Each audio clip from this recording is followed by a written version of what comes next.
This one we're going to remove with torque wrench. I might need a little more torque on here than this one. Step it up to the Big Daddy. Get a little bit more power on that. See if this works. Make sure we're going in the right direction. Yep.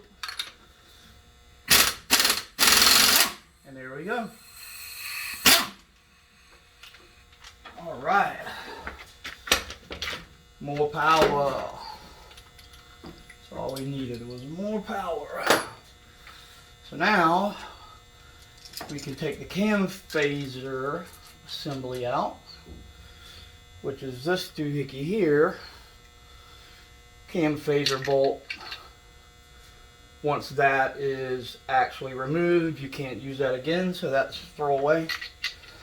But all of this is going away with a new LS3 sprocket, which does away with all the variable valve timing, so I don't have to fool with all this complicated parts on a high horsepower engine that's gonna possibly fail.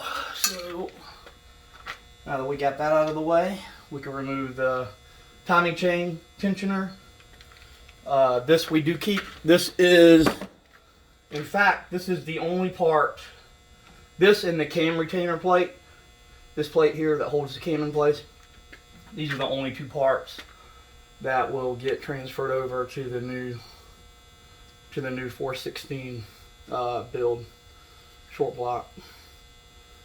So I am almost ready to start the new build. That's how close I am. Once that plate comes off, this motor's gone. Don't need it anymore. I've got everything I need to start assembly on the new motor and start the new build. So this is the last piece I have for the complete teardown right here. That's the last piece. So, yay, almost there.